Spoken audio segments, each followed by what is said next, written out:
Para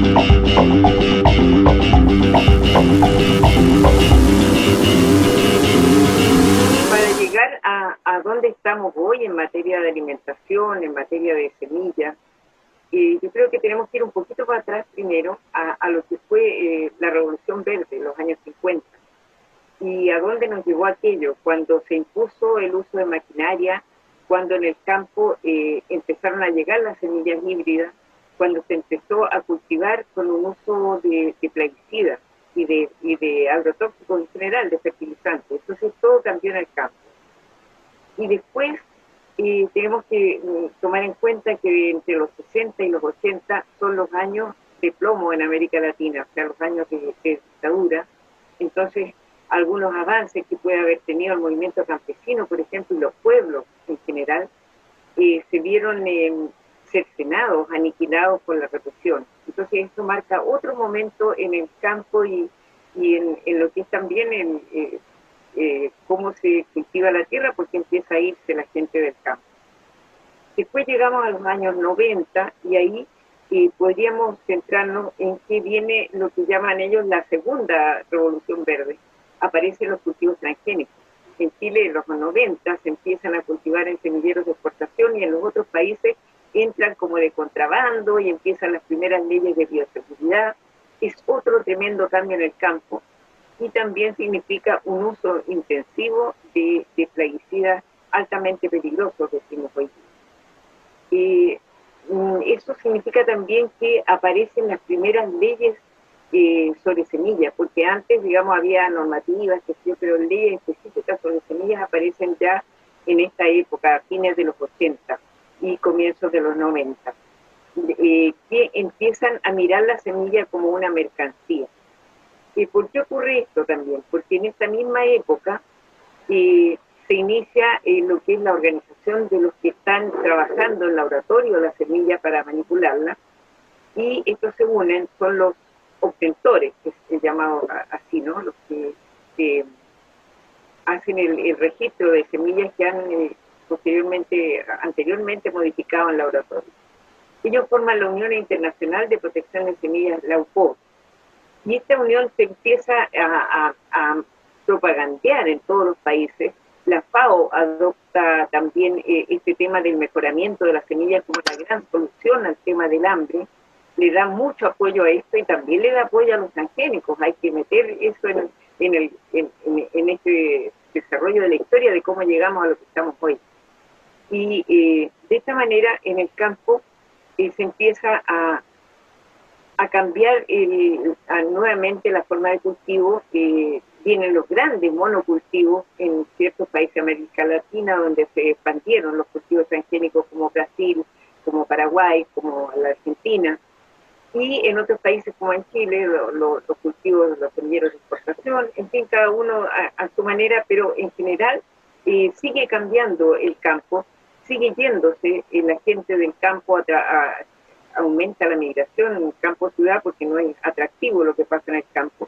Y luego llegamos al otro momento en que vienen los primeros tratados de libre comercio. O sea, empieza México con el Telecán, sigue Chile después, y estos tratados traen consigo también una idea de la semilla como mercancía, y luego en el tratado específicamente de Chile-Estados Unidos viene un capítulo de propiedad intelectual y viene el UPOV 91 con la exigencia a los gobiernos de que empiecen a firmarlo. Cuestión que hasta ahora no hemos hecho en Chile, teniendo el tratado firmado con Estados Unidos y todo, teniendo el lobby de las empresas, pero hemos logrado irlo deteniendo, ¿no? Entonces, ¿a qué nos lleva esto? A que se convierte la semilla en un negocio. Antes era el mejoramiento lo hacían los campesinos y campesinas. Esto es una cuestión de historia ancestral, por eso es que tenemos semillas tradicionales y nativas, porque ha habido campesinos y campesinas que históricamente se encargaron de esta selección. Son los primeros obtentores, no reconocidos ni por los gobiernos ni por nadie, ¿no? Pero ellos son los que han llevado la alimentación y la semilla al estado actual.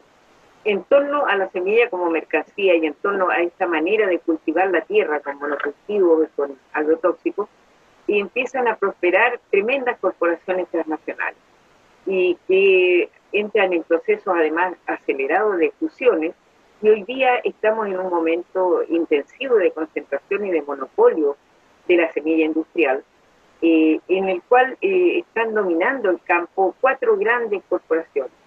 La primera, Bayer Monsanto, resultado de la fusión de ambas empresas el año 2018. Después viene Corteva, que es la fusión de Dow con la DuPont. Después viene ChemChina, que se China compró a la Syngenta, que antes era suiza. Y por último está BASF, que tiene su sede en Alemania. Entre todas ellas controlan el 75% del mercado global de semillas y de agrotóxicos. Entonces, ellos están en el fondo teniendo la posibilidad, las herramientas para ir controlando el mundo. Y eso lo vemos ahora en la pandemia, digamos, porque han esparcido sus monocultivos por todos lados, porque controlan el mercado de la alimentación también a través de quienes son los distribuidores. Y en definitiva, eso hace que en el tema de la semilla, que es lo fundamental para la alimentación, porque si miramos desde otra vereda, si no miramos la semilla como una mercancía, sino que la miramos como lo que en realidad es, o sea, el inicio y el fin del principio de la vida. Y esa semilla hoy día está en súper viejo. Y yo creo que en todos nuestros países, porque hemos visto estudios en diferentes áreas de América Latina, de cómo se ha abandonado el cultivo de semillas tradicionales. Porque este proceso que describimos de reconversión de la agricultura hacia la agroexportación, hacia las commodities, hacia un negocio dirigido hacia no alimentar a los pueblos, sino que más bien a la exportación, al agronegocio, en vez de la agricultura. ¿Sí? Negocios que muchas veces son, o agricultura que muchas veces es sin campesinos, totalmente mecanizada. Entonces esto ha llevado a que esta semilla, que como decíamos encierra en sí todo el ciclo de la vida, esta semilla tradicional, que es la que está adaptada a su territorio, que es la que tiene capacidad para responder al cambio climático, porque estuvo siempre allí, porque enfrentó otros cambios, porque es resiliente, y porque es accesible, porque ese es otro gran tema. O sea, ¿por qué también los campesinos se van? Porque o están obligados a producir con subsidios del gobierno, que les entrega un paquete tecnológico, como es lo que nos ocurre en Chile con la pequeña agricultura familiar campesina, o si quieren producir de la forma tradicional, ya no encuentran semillas. Es difícil encontrarlas porque por la propaganda oficial, porque la FAO, los gobiernos, las instituciones del Estado fueron convenciéndonos de que solo la semilla industrial, la mejorada, era la buena, era la que iba a alimentar el mundo. Y esa semilla es cara y viene con agrotóxicos que también tienen su costo. De manera que eso fue induciendo el reemplazo de la semilla campesina, indígena, ancestral, por esta semilla, la semilla industrial, la semilla mejorada, la semilla, entre comillas, certificada, como dice las agencias del Estado, dice la industria, tiene un precio alto. Yo quiero ejemplificar nosotros cuando empezamos a luchar contra las leyes de Lupó, contra la ley Monsanto en Chile, estuvimos haciendo investigación de cuánto costaba sembrar con una o sembrar con otra. Y en ese año, que era el 2013, que fue cuando estábamos culminando estas luchas, vimos que, por ejemplo, en el caso de una semilla de tomate, 5.000 semillas del tomate tradicional costaban 5.000 pesos. Y en cambio, la semilla industrial de tomate, o sea, la semilla híbrida, patentada o registrada, como dicen, por Monsanto entonces, costaba 250.000 pesos los mismos 5.000, las mismas 5.000 semillas. Entonces realmente el UPOB lo que hace es tratar de liquidar la agricultura familiar campesina, porque induce a que adopten esta otra semilla, pero al final no es un negocio para los pequeños campesinos, no les resulta muchas veces, y entonces quedan dependientes del Estado, dependientes de tener que comprar la semilla en la próxima temporada, etcétera, etcétera. De manera que entre los riesgos más importantes que nosotros encontramos para hacer el retrato de lo que pasa con la semilla hoy día, está este del reemplazo.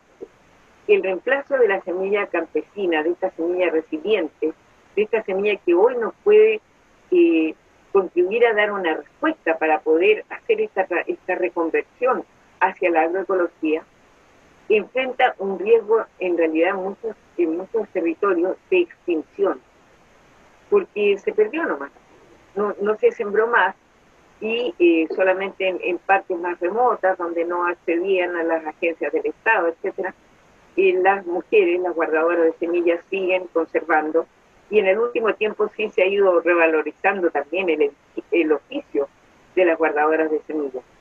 Pero esto es en términos de pensar en economías de huerta, de subsistencia solamente.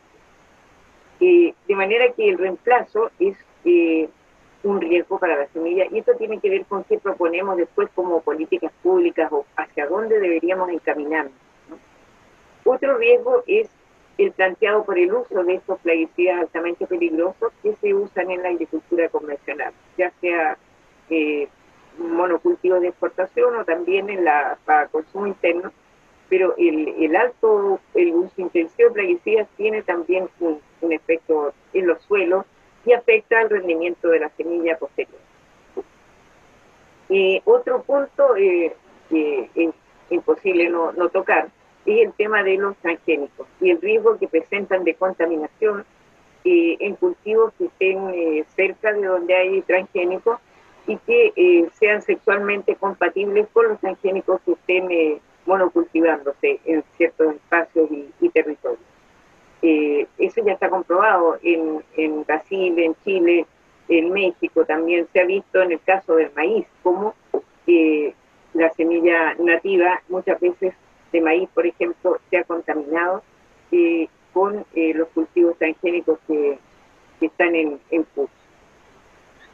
Y finalmente, el riesgo sostenido que lo hemos tenido durante todos estos años es todas las restricciones que le pone a la agricultura familiar campesina y por tanto a la semilla este convenio de la Unión Internacional de Protección Vegetal, que muchas veces se presenta en nuestros países como si fuera un convenio prácticamente de Naciones Unidas, porque lo firman los países, pero en realidad es un convenio de los gremios empresariales que ha sido avalado por nuestros gobiernos, los estados latinoamericanos, porque han sido parte de esta manera de mirar la agricultura, que no es la que está ligada al derecho a la alimentación, sino que está ligada a la agricultura como un negocio para la industria, cuando es un agronegocio. No hay industria porque no construye nada. En fin, de aquí entonces a lo que nos gustaría llegar es a cómo podemos actuar frente a esto. Y creo que la pandemia nos ha dado un tremendo empuje en ese sentido, porque nos ha hecho entender que esto de que no tengamos alimentos tradicionales a nuestro alcance, por ejemplo en Chile, acá había un dicho, ¿no?, en las décadas en que yo era joven, que se decía, yo soy chileno como los porotos, porque los porotos son originarios de nuestra tierra. Pero hoy día resulta que Chile tiene que importar los porotos, porque su producción no alcanza a abastecer ni en un sentido mínimo lo que necesitamos. Lo mismo ocurre con las lentejas, con los garbanzos, es decir, todas las legumbres, en el mismo caso, porque se abandonó esos cultivos tradicionales para reemplazarlos por commodities del agronegocio. Avellanos europeos para el desayuno con Nutella en Europa, pero nuestros desayunos acá no son precisamente saludables. Ese tipo de cosas es la que hoy día queda claro, porque para las ollas comunes en las que el pueblo se organiza para resolver el tema del hambre, del hambre en los barrios, en los territorios. Cuesta mucho conseguir estas legumbres, porque como te digo, nos contaba una compañera de un territorio ayer en un conversatorio, que le hicieron una donación, un saco de lentejas, y venían de Canadá. Y ese territorio donde ella recibía esas lentejas de Canadá, había sido antes tremendo productor de lentejas, en el secano costero que se llama, y unas lentejas maravillosas, pero ahora tenían que regalárselas, fíjate, desde Canadá. Entonces, esos son contrasentidos, y nos llaman a entender que tratados de libre comercio que han hecho la pega en sentido inverso, o sea que nos generan dependencia alimentaria en vez de soberanía alimentaria, que nos obligan a importar alimentos, no pueden ser beneficiosos para la población. Entonces, creo que nosotros incorporamos, digamos, dentro de las lecciones de la pandemia, esto de denunciar los tratados de libre comercio, terminar con ello, buscar la forma. Nosotros aquí en Chile estamos cerca de un plebiscito, de una nueva constitución, y de manera de integrar en todas estas discusiones nuestro derecho a cuestionar integralmente estos tratados a partir, puede ser, de evaluaciones integrales, por ejemplo, de manera que no puedan seguirse firmando y denunciar los que ya existen. Otros temas que también están muy vigentes hoy en la pandemia son el tema de, dentro del derecho a la alimentación, ver el tema del agua, ¿no? Entonces, y ver cómo estamos tratando en general la naturaleza, la destrucción que hay en los territorios. Entonces, otro punto que está en nuestras discusiones y que creemos que está presente también en varios países de América Latina es rescatar los derechos de la naturaleza en sí, ¿no? Es que entender que el agua, la semilla, los polinizadores y todos los seres vivos y ecosistemas deben ser reconocidos como sujetos de derechos. Eso ya lo hizo Ecuador en su constitución, nos dio una lección en ese sentido, ¿no? Y hay países también que están trabajando esto con el nombre de derechos de la madre tierra, derechos de la Pachamama, derechos de la gente Mapu, podría ser en Chile, pero en definitiva apuntamos a eso. Después también nos hablaban de qué hacer en términos de qué pueden hacer, qué puede hacer el Estado. Yo invierto la pregunta, es más bien qué podemos hacer desde abajo, cómo podemos ir frente a estos malos gobiernos que tenemos, frente a este mal gobierno, ir generando nosotros otra realidad, ir empujando con nuestra propia experiencia práctica en los territorios, e ir empujando las políticas públicas que necesitamos. De esta manera podemos así ir, a medida que nosotros hacemos nuestros propios procesos a niveles de huertas barriales en la ciudad, a niveles de cambios en los territorios campesinos cercanos a la ciudad o donde tenemos, donde hay mayor organización campesina, que ahí se va haciendo la reconversión desde la agricultura convencional a la agroecología, a volver a los cultivos y a los métodos de trabajo que eran los de nuestros abuelos y abuelas y que eran los de los pueblos indígenas, ¿no? Y desde allí entonces podemos empujar a que se prohíban los plaguicidas altamente peligrosos. Desde allí podemos empujar a que esta es la agricultura que queremos, que no necesitamos cultivos transgénicos, porque en la semilla tradicional está la respuesta al tema de nuestra alimentación. No necesitamos para vencer el hambre cultivar transgénicos. Eso es para... Ese es un negocio, pero eso no tiene que ver con nuestra alimentación, ¿no? Entonces, desde allí empujar leyes y políticas públicas en ese sentido, desde nuestra propia experiencia en los territorios. Esto tiene que ver también con que nosotros empecemos a hacer en la práctica, a conquistar nuestra soberanía alimentaria, a seguir haciendo una práctica libre de trasplante, porque hay países en que por el UPO hayase firmado o no el 91, igual, por lo menos en Chile, ponen trabas a la venta de semillas campesinas, al intercambio. Muchas veces lo mencionan muchas veces como una práctica ilegal por las leyes de semillas que ya tenemos. Entonces, nosotros tenemos que reafirmar en la práctica aquello, más allá de cuáles sean las leyes y decretos que nos pongan sobre nuestras cabezas, pero sí tenemos que seguir ejerciendo los instintos, los intercambios de semillas, y también exigiendo, en el caso nuestro chileno en específico, que el agua es una mercancía que se transa, se pueden vender los ríos, se pueden liquidar los glaciares. Entonces acá nosotros tenemos que lograr la desprivatización del agua, por lo que implica también para la soberanía alimentaria, porque estos cultivos requieren desde luego el agua, las semillas y la tierra. Y dentro de este rescate de la soberanía alimentaria, de la construcción de la soberanía alimentaria, porque es un camino, no es un logro, no podemos decir que hoy tenemos, al contrario, hoy estamos viviendo la dependencia. En Chile el 70% de nuestra alimentación proviene desde el exterior, se importa. Entonces tenemos una ardua tarea que hacer. Pero debemos ligar estos conceptos con lo que es la protección real y permanente de los recursos fitogenéticos tradicionales, o sea, de las semillas con historia, de las semillas con identidad, que están adaptadas a su territorio. ¿Para qué? Para recuperarlas, para multiplicarlas y también para valorizarlas ante el conjunto de la población como base de una alimentación sana. Es lo que nos puede alejar de los problemas de salud pública como la obesidad y cuestiones que hacen más difícil y la malnutrición, que nos dejan en malas condiciones para resistir la pandemia. O sea, sabemos que la población que se tiene que alimentar prácticamente con hidratos de carbono, porque son los únicos alimentos chatarra accesibles, no está en condiciones de resistir estas enfermedades y estas pandemias que estamos viviendo.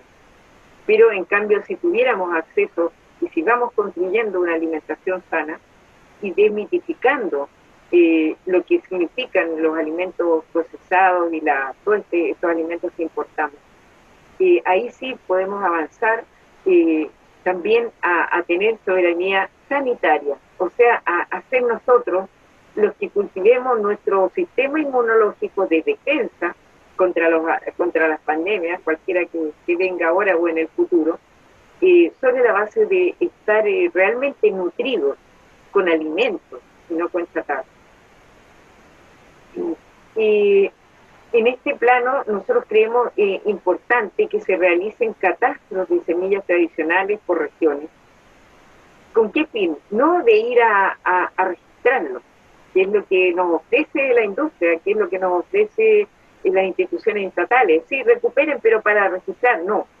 ¿Para qué queremos recuperar? Para multiplicar semillas, para devolvérselas a los campesinos y campesinas, a los pueblos indígenas, a los huerteros urbanos, a los que hacen agroecología, a los permacultores, a los orgánicos, a los biodinámicos. Para eso queremos recuperar la semilla, no para que ingrese en los bancos de línea y después se venda al exterior como base para nuevos mejoramientos genéticos. No, no es la idea. Y es lo que ya están haciendo algunos equipos. Por ejemplo, en Chile acaba de salir un catastro de semillas del Gualmapu, muy hecho en conjunto con las comunidades, y esas semillas que fueron recuperadas y que están ahora descritas y que son por tanto de dominio público, están de vuelta en las comunidades, en semilleros vivos. Ahí se están multiplicando, ahí se están reproduciendo. Ese es el tipo de experiencia que yo creo que debemos alentar y estimular, iniciándolas desde abajo. En Chile también tenemos que redefinir la función de línea, que es la institución que está encargada del tema de la investigación agraria y que tiene los bancos de semillas. En otros países deben tener evidentemente otros nombres, pero se trata de que sus funciones sean transparentes, porque si ellos tienen bancos de semillas, los campesinos y campesinas y todos aquellos que de alguna manera estamos en el tema del derecho a la alimentación, tenemos que saber con qué semillas cuentan ellos, para poder entonces exigírselas y para poder entender que allí hay una base también para poder recuperar estos cultivos de tipo tradicional, porque puede haber algunos que estén como extintos o en riesgo de extinción, o que solamente los tenga una guardadora en una región, pero hay, digamos, germoplasma, como le dicen ellos, en los bancos de semillas de los respectivos estados. Entonces, tiene que haber una relación dinámica, tenemos que invertir esa relación en que esos bancos de semillas hoy día son también una ventana de negocios para los estados, para alimentar bancos globales. sin embargo no están orientados a que la población pueda saber y transparentar cuáles son sus colecciones. Y a la vez, las instituciones que registran, en el caso chileno, que registran semillas de los obtentores, en el caso es el Servicio Agrícola y Ganadero, debe periódicamente publicar las listas de semillas que ya están vencidas en su registro, o sea que quedan libres para el dominio público, de manera que los campesinos y campesinas puedan tener acceso y sepan que esa semilla ya no va a tener los precios que tenían cuando estaban registrados. Esos son algunos de los puntos que nos interesa destacar como base para planteamientos cuando, por ejemplo, en Chile, que estamos viviendo este proceso de acercarnos a exigir una asamblea constituyente por la vía primero de un plebiscito. Queremos poner todos estos puntos en la discusión, de manera que podamos asegurar el derecho a la alimentación, que hoy día está totalmente saboteado en nuestro país.